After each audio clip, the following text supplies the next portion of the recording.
Gita press, जिसका नाम दुनिया भर में विख्यात है, उसकी स्थापना कब हुई, किसने की, वह इसके पीछे क्या उद्देश्य था, इसकी कुछ संक्षिप्त जानकारी आज आपको बताते हैं। हमारी भारत भूमि आध्यात्मिक भूमि है। समय समय पर यहाँ भगवत इच्छा से संत महापुरुषों का प्रादुर्भाव होता रहता है, जो कि भगवत कार्य करने के लिए ही आते हैं। उन्हीं महापुरुषों में से एक है श्रद्धेय शेठ जी श्री जय दयाल जी गोइंका।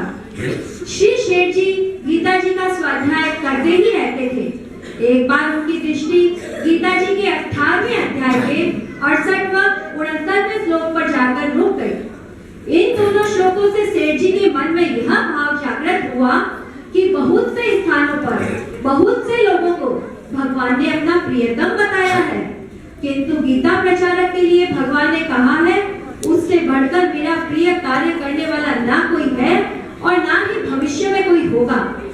भविष्य में नहीं होगा, ऐसी बात अन्यत्र कहीं नहीं मिलती। अतः भगवान की प्रसन्नता प्राप्त करने के लिए गीता प्रचार से उत्तम कोई कार्य नहीं है।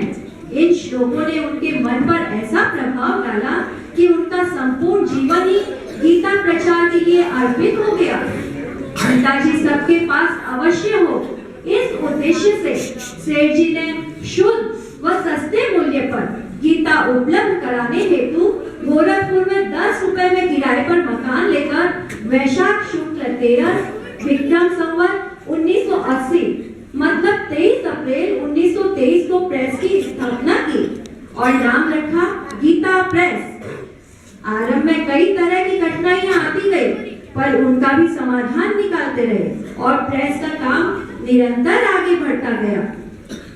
बड़े कार्य के संचालन के लिए अर्थ की समुचित व्यवस्था होना आवश्यक था। सेठ जी ने आरंभ से ही अनुभव किया कि चलने व दान में लेकर चलने वाली संस्थाओं का जीवन सुदृढ़ नहीं होता, इसलिए उन्होंने नीति चंदा लेने की नहीं रखी। सेठ जी ने प्रारंभ से ही ऐसी नीति अपनाई जिससे कम मूल्य पर पुस्तकें सर्वसाधारण को सुलभ हो जाए और अर्थव्यवस्था भी सुदृढ़ रहे। मूल बात तो यह है कि उनका कहना था, गोविंद का भंडार है, गोविंद अपने आप पूर्ति करेगा, हमें तो बस चेष्टा करते रहना चाहिए। गीता प्रेस की स्थापना से पूर्व गीता जी की पुस्तक मिलनी ही दुर्लभ थी। मिलती तो पाठ शुद्ध नहीं होता था और इतना मूल्य दे पाना सर्वसाधारण के लिए सुलभ नहीं था। एक बार किसी संत ने कहा कि भगवान श्री कृष्ण के द्वारा लगभग 5000 वर्ष पूर्व श्रीमद् भगवत गीता कही गई, परंतु उसका जितना प्रचार गीता प्रेस खुलने के बाद हुआ वैसा पहले कभी नहीं हुआ है। और आज देखिए उसी का परिणाम हम सबके सामने है कि आज छोटे छोटे बच्चों को भी गीता कंठस्थ हो रही है। जो कार्य स्वयं भगवान का ही कार्य हो, उसका विस्तार तो विश्वव्यापी होना ही था। श्रद्धेय भाई जी श्री हनुमान प्रसाद जी पौदार ने संपादक का कार्य हाथ में लेकर गीता प्रेस के भगवत प्रचार के आध्यात्मिक कार्य को उच्च स्तर पर लेकर गए। श्रद्धेय शेठ जी 1965 में व श्रद्धेय भाई जी 1971 में ब्रह्मलीन हो गए।